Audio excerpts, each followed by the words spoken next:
CM HD. Kumaraswamy ಸಣ್ಣತನಕ್ಕೆ ಇಳಿದಿದ್ದಾರೆ. ಶರಣಗೌಡ ಭೇಟಿಯ ವೇಳೆ ಸ್ಪೀಕರ್ ಬಗ್ಗೆ ನಾನು ಮಾತನಾಡಿಲ್ಲ, ಆಡಿಯೋ ಬಾಂಬ್ ಬಗ್ಗೆ ಬಿಎಸ್ವೈ ಹೇಳಿರುವಂತದ್ದು.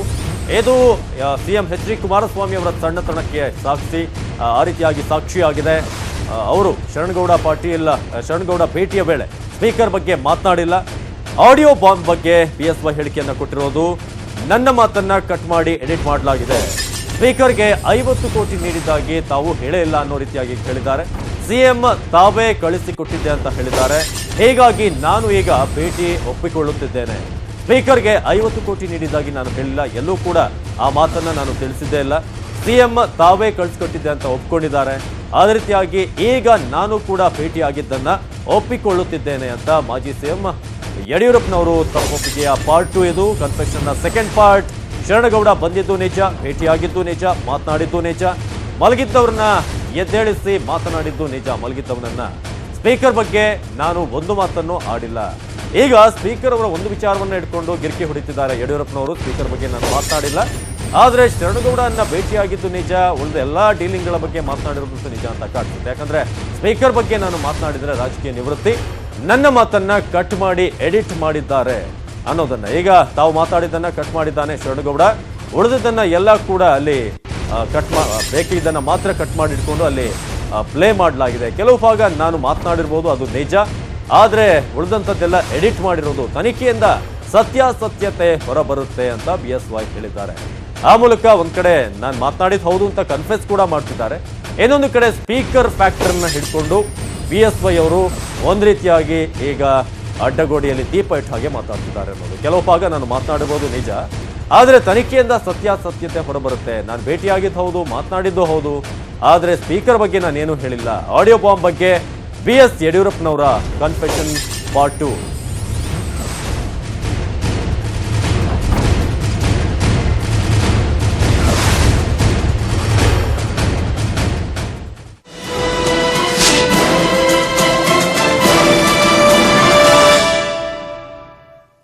ಇನ್ನು ಮೊನ್ನೆ ಫೇಕ್ ಅಂದಿದ್ರು, ಇವತ್ತು ಒಪ್ಪಿಕೊಂಡಿದ್ದಾರೆ. ಧರ್ಮಸ್ಥಳದ ಮಂಜುನಾಥನೇ ಅವರಿಗೆ ಬುದ್ಧಿ ಕೊಟ್ಟಿರಬಹುದು ಅಂತ ಬಿಎಸ್ವೈಗೆ ಅವರ ತಪ್ಪೊಪ್ಪಿಗೆಗೆ ಸಿಎಂ ಎಚ್.ಡಿ.ಕೆ ಅವರ ರಿಯಾಕ್ಷನ್ ಇದು.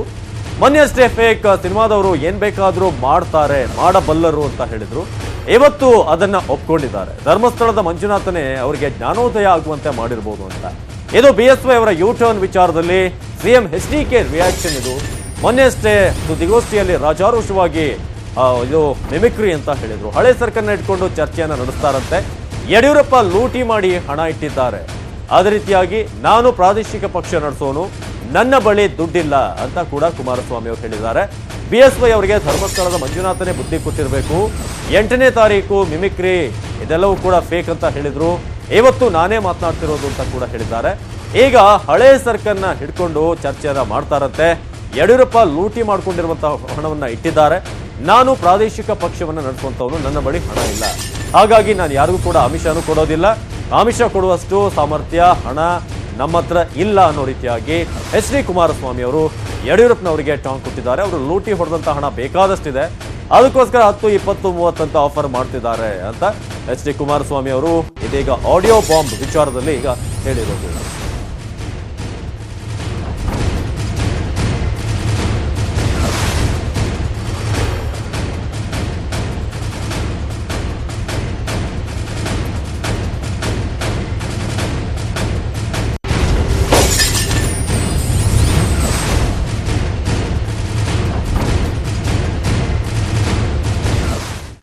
ಹಾಗಾದ್ರೆ ಆಡಿಯೋ ವಿಚಾರದಲ್ಲಿ ಬಿಎಸ್ ಯಡಿಯೂರಪ್ಪನವರು ಹೇಳಿದ್ದೇನು, ಜೊತೆಗೆ ಕುಮಾರಸ್ವಾಮಿ ಅವರು ಅದಕ್ಕೆ ರಿಯಾಕ್ಷನ್ ಯಾವ ರೀತಿಯಾಗಿ ಕೊಟ್ಟರು, ಬನ್ನಿ ನೋಡೋಣ.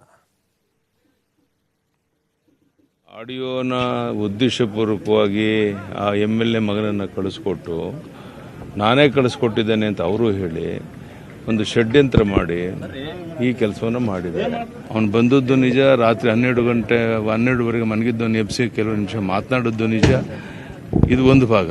ಎರಡನೇದು ನಾನು ಹೇಳಿರುವಂಥದ್ದು ಯಾವುದು ನಮ್ಮ ಗೌರವಾನ್ವಿತ ಸ್ಪೀಕರ್ ಬಗ್ಗೆ ಅವರು ಹೇಳಿದ್ದಾರೆ, ಅದ್ರ ಬಗ್ಗೆ ಒಂದು ಶಬ್ದ ನಾವು ಮಾತಾಡಿಲ್ಲ. ಅದು ಸತ್ಯ ಆದರೆ ನಾನು ರಾಜಕೀಯ ನಿವೃತ್ತಿ ಆಗ್ತೀನಿ ಅಂತ. ಇದು ಒಂದು.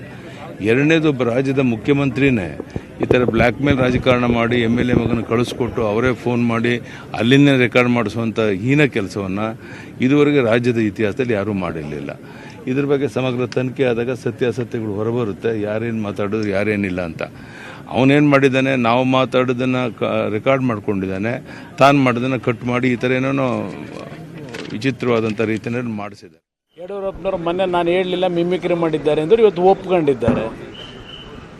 ಬಹುಶಃ ಧರ್ಮಸ್ಥಳದ ಮಂಜುನಾಥ ಸ್ವಾಮಿ ಬುದ್ಧಿ ಕೊಟ್ಟಿರ್ಬೋದು ಅವರಿಗೆ ಒಪ್ಕೊಳ್ಳಿಕ್ಕೆ. ಅದರಿಂದ ಇವೆಲ್ಲ ಏನೇನಾಗಬೇಕು ನೋಡೋಣಂತೆ. ಅದು ಯಾವುದೋ ಹಳೆ ಸರ್ಕ್ ಇಟ್ಕೊಂಡು ನಾಳೆ ಬರ್ತಾರಂತಲ್ಲ, ಬರಲಿ, ರೆಡಿ ಇದ್ದೀನಿ, ಚರ್ಚೆ ಮಾಡೋದು. ನಾನು ದುಡ್ಡು ಕೇಳಿದ್ದೀನಿ, ನನ್ನ ಹತ್ರ ಅಂತೂ ದುಡ್ಡಿಲ್ಲಪ್ಪ. ಹೌದು, ನನ್ನ ಪಕ್ಷದ ಶಾಸಕರುಗಳು ಸಾಲ ಸೋಲ ಮಾಡಿ ಚುನಾವಣೆ ನಡೆಸಿದ್ರು, ಅವೆಲ್ಲ ಇರ್ತವೆ. ಅದು ಪಕ್ಷದೊಳಗೆ ಆಗಿರ್ತಕ್ಕಂಥ ಮಾತುಕತೆ. ನಾನು ಬೇರೆ ಪಕ್ಷದವ್ರನ್ನ ಕರೆದು ಸ್ವೇಚ್ಛಾಚಾರವಾಗಿ 10 ಕೋಟಿ 20 ಕೋಟಿ ಕೊಡ್ತೀನಿ ಅಂತ ಯಾರಿಗಾದ್ರೂ ಹೇಳಿದ್ದೀನ ಮುಖ್ಯಮಂತ್ರಿಯಾಗಿ? ಅವ್ರ ಹತ್ರ ಯಥೇಚ್ಛವಾಗಿ ದುಡ್ಡಿದೆ, ನನ್ನ ಹತ್ರ ದುಡ್ಡಲ್ಲಿ ನಾನೊಂದು ಪ್ರಾದೇಶಿಕ ಪಕ್ಷ ನಡೆಸಬೇಕಲ್ವೇ? ನನ್ನ ಹತ್ರ ದುಡ್ಡಲ್ಲಿ ಇರ್ತದೆ, ಅವ್ರಿವ್ರು ಭಿಕ್ಷೆ ಬೇಡ ನಡೆಸ್ಬೇಕಲ್ಲ. ನಾನು ಯಡಿಯೂರಪ್ಪನವ್ರಿಗಾದರೆ ಲೂಟಿ ಹೊಡೆದಿಟ್ಟಿದ್ದಾರೆ, ಪಾಪ ಕೊಡ್ತಾರೆ. ಸ್ಪೀಕರ್ ತೀರ್ಮಾನ ಮಾಡ್ತಾರೆ, ಬಿಡಿ, ಅದು ಏನಿದೆ ಸತ್ಯಾಸತ್ಯ ನನ್ನ ಕ್ಯಾಸೆಟೇ ಇರಲಿ. ನಾನು ಅವತ್ತೇ ಚರ್ಚೆ ಮಾಡೋಣ ಅಂದೆ ಸೆಷನ್ನಲ್ಲಿ.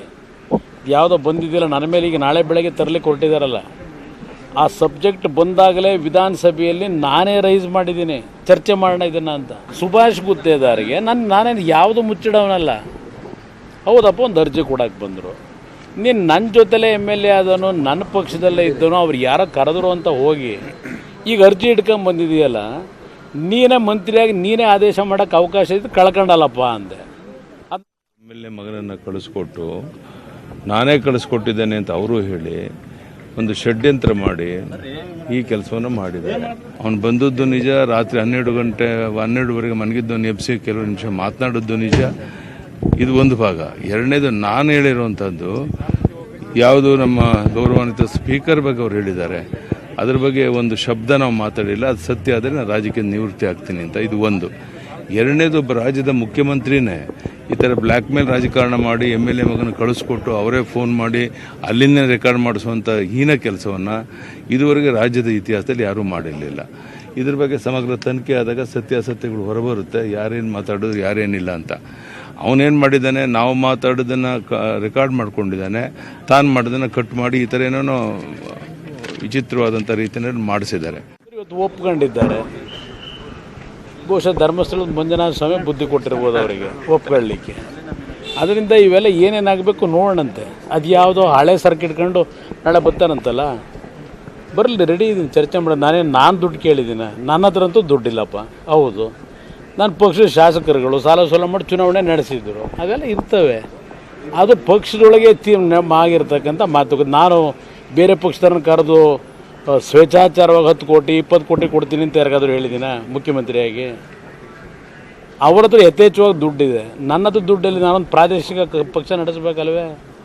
ನನ್ನ ಹತ್ರ ದುಡ್ಡಲ್ಲಿ ಇರ್ತದೆ, ಅವ್ರಿವ್ರು ಭಿಕ್ಷೆ ಬೇಡ ನಡೆಸ್ಬೇಕಲ್ಲ. ನಾನು ಯಡಿಯೂರಪ್ಪನವ್ರಿಗಾದರೆ ಲೂಟಿ ಹೊಡೆದಿಟ್ಟಿದ್ದಾರೆ, ಪಾಪ ಕೊಡ್ತಾರೆ. ಸ್ಪೀಕರ್ ತೀರ್ಮಾನ. ಇನ್ನು ಹುಬ್ಬಳ್ಳಿಯಲ್ಲಿ ಏಕಾಂಗಿಯಾದ ಯಡಿಯೂರಪ್ಪನವರು ವೇದಿಕೆಯ ಮೇಲೆ ಒಬ್ಬರೇ ಕೂತಿರುವಂತದ್ದು ಕಾಣಿಸ್ತು. BSY ಅವರು ಯಾರ ಜೊತೆಯೂ ಮಾತನಾಡದೆ ಸೈಲೆಂಟ್ ಆಗಿದ್ರು.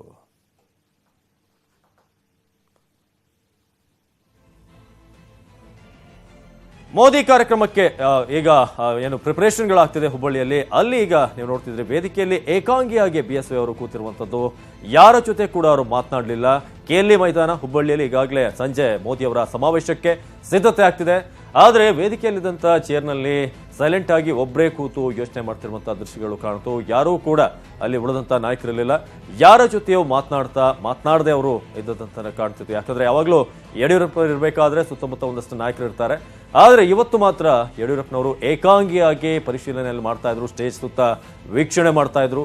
ಇನ್ನೊಂದು ಕಡೆ ನೋಡ್ತಾ ಇದ್ರಿ, ವೇದಿಕೆಯಲ್ಲಿರುವಂತಹ ಒಂದು ಸೀಟ್ನಲ್ಲಿ ಒಬ್ಬರೇ ಕೂತು ಏನೇನಾಗ್ತಿದೆ ರಾಜಕೀಯದಲ್ಲಿ ಸದ್ಯಕ್ಕೆ. ಒಂದ್ ಕಡೆ ಆಡಿಯೋ ವಿಚಾರ, ಮೊನ್ನೆ 8ನೇ ತಾರೀಕು ಫೇಕ್ ಅಂತ ಹೇಳಿದ್ದೆ, ಇವತ್ತು ಹೌದು ಅಂತ ಕನ್ಫೆಸ್ ಮಾಡ್ಕೊಂಡಿದ್ದೀನಿ.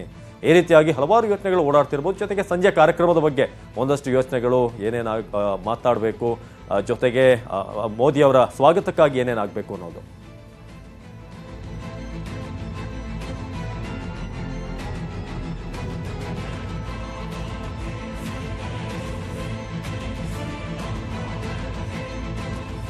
ಸೊ ಪರಶುರಾಮ್ ತಹಶೀಲ್ದಾರ್ ನೇರ ಸಂಪರ್ಕದಲ್ಲಿ ಜಾಯ್ನ್ ಆಗಿದ್ದಾರೆ ಹುಬ್ಬಳ್ಳಿಯ ಕೆಎಲ್ಇ ಮೈದಾನದಿಂದ. ಪರಶುರಾಮ್, ಇದೀಗ BSY ಅವರು ಇರಬೇಕಾದ್ರೆ ಸಾಮಾನ್ಯವಾಗಿ ಒಂದಷ್ಟು ನಾಯಕರು ಅವ್ರ ಜೊತೆ ಇರ್ತಾರೆ, ಅವರ ಕಾರ್ಯಕರ್ತರು, ಅವರ ಬೆಂಬಲಿಗರೆಲ್ಲ.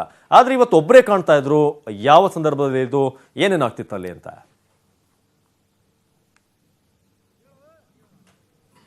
ನಿಜ ಅವಿನಾಶ್, ಇತ್ತೀಚೆಗೆ ಯಡಿಯೂರಪ್ಪನವರು ಏನು ಒಂದು ಆಡಿಯೋ ಟೇಪ್ ರಿಲೀಸ್ ಆಗಿದೆ, ಅದಾದ ನಂತರ ಅವರು ಏಕಾಂಗಿ ತರಾನೇ ಕಂಡು ಬರ್ತಾ ಇದ್ದಾರೆ. ಇವತ್ತು ಕೂಡ ವಾಣಿಜ್ಯ ನಗರ ಹುಬ್ಬಳ್ಳಿಯಲ್ಲಿ ಮೋದಿಯವರ ಚುನಾವಣಾ ಪ್ರಚಾರ ಸಮಾವೇಶದ ಪರಿಶೀಲನೆಗಾಗಿ ಅವರು ಪ್ರಧಾನ ವೇದಿಕೆಗೆ ಆಗಮಿಸಿದ್ರು.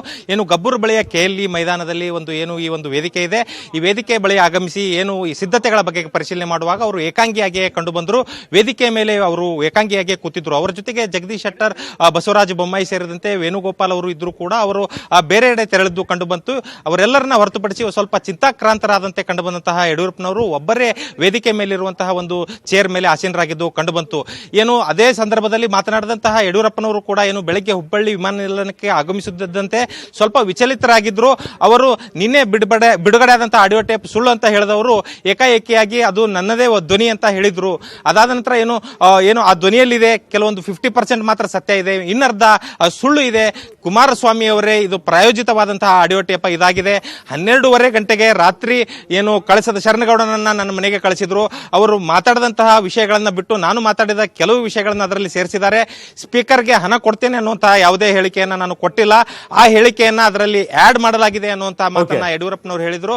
ಒಟ್ಟಾರೆಯಾಗಿ ಯಡಿಯೂರಪ್ಪನವರ ಏನು ಟೇಪ್ ಪ್ರಕರಣ ಹೊರಗೆ ಬಂದ ನಂತರ ಅವರು ಸ್ವಲ್ಪ ರಾಜ್ಯ ರಾಜಕಾರಣದಲ್ಲಿ ಏಕಾಂಗಿಯಾಗಿಯೇ ಕಂಡು ಬರ್ತಾ ಇರುವಂತಹದ್ದನ್ನ